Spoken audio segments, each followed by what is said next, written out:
Nobody warned them. Nobody said, one day you will spend $40 on a pink baby stroller for your cat. Nobody said your 10-pound ginger British short hair would climb into it on his own, fold his thick little arms over the edge, stare at you with those enormous amber eyes, and make it absolutely clear that this was his now. Nobody said you would push him around the living room every single morning before coffee. They definitely did not warn them about any of that. His name is Mango, and from the moment he arrived as a kitten, something was different about him. Not dangerous different, not broken different, just certain. Mango moved through the world like a cat who had already decided exactly who he was, and no one had ever told him otherwise. He was not interested in cat trees. He had one, he tolerated it, but given a choice, Mango preferred the couch, the bed, the spot on the kitchen counter where the afternoon sun hit just right. He had opinions about warmth, about softness, about where he sat, and who sat near him. He had very strong opinions. And then, one afternoon, everything changed. It started with a toy, a tiny pink baby stroller bought at a secondhand market for the family's young daughter, Emma. She was 4 years old and had recently become obsessed with pushing things around the apartment. Dolls, stuffed animals, her little toy shopping cart, anything that moved on wheels. She left the stroller in the hallway after lunch. Mango found it 20 minutes later.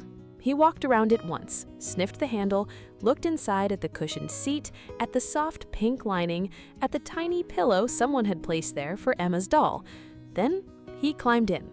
Not gracefully, he was not built for grace. He was a round, solid, gloriously chunky British shorthair with a face like a disapproving professor and a body that moved in its own time.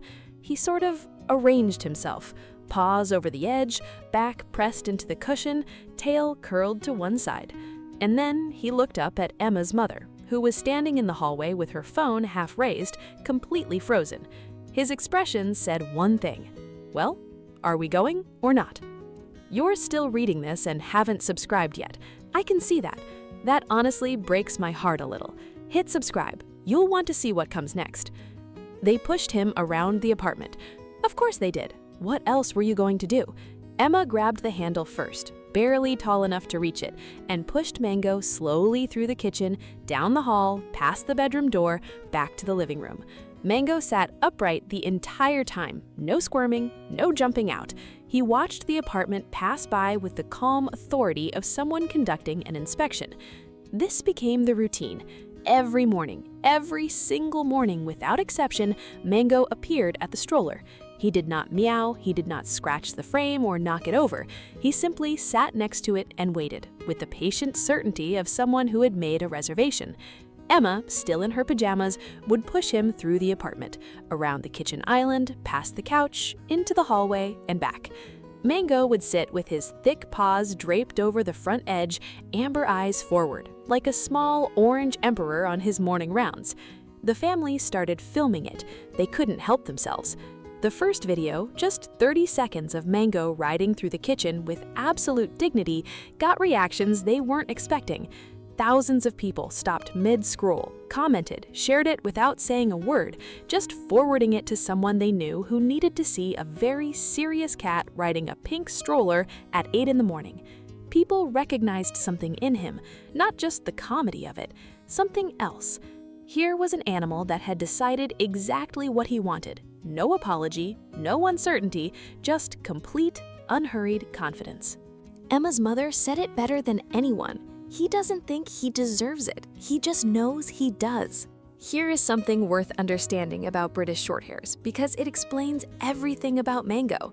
They are not needy breeds. They do not follow you from room to room desperate for attention. They do not perform enthusiasm to earn affection. What they do is something rarer and harder to describe. They choose. Deliberately, specifically, and without drama, they pick their person, their place, their routine. And once they have decided, that decision is final. Mango had decided.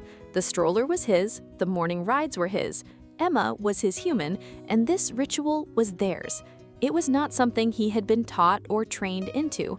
It was something he had simply claimed, in the way British Shorthairs claim everything, quietly and completely. Stories like this don't need to be explained. Some things just deserve to be shared.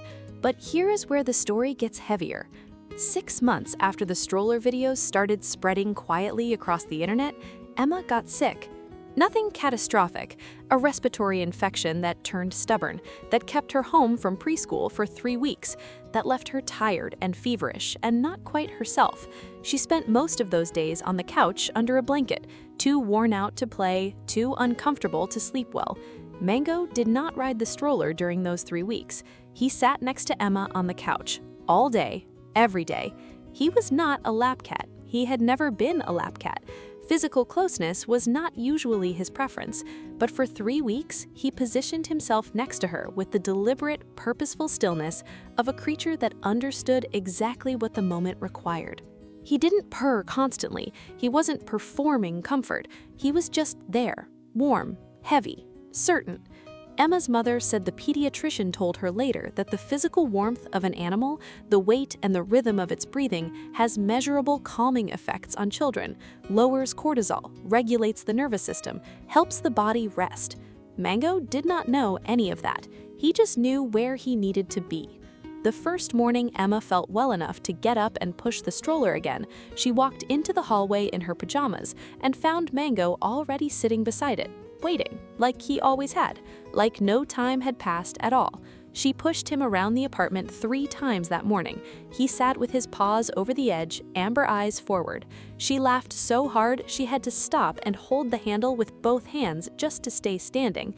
That laugh, her mother said she had not heard it in 3 weeks. Some things look like jokes from the outside. A fat orange cat in a pink stroller, a little girl in pajamas pushing him through the kitchen like he's royalty. It's funny. It is genuinely, simply funny, and there's nothing wrong with that. But underneath the comedy is something else, a bond that nobody designed, a routine that started with a cat climbing into a toy and became, without anyone planning it, the anchor of a little girl's morning, the thing that made her feel safe. The thing that made her laugh. Mango didn't set out to be a comfort animal. He set out to ride the stroller. But sometimes the things that look like accidents are the most important things, because love doesn't always announce itself.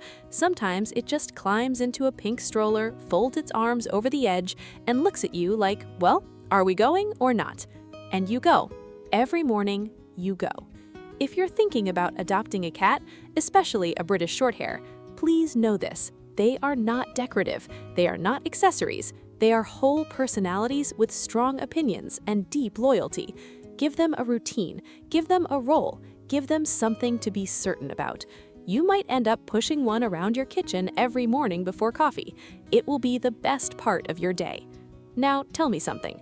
Do you think Mango chose the stroller, or do you think he chose Emma? Is it the same thing? Tell me in the comments.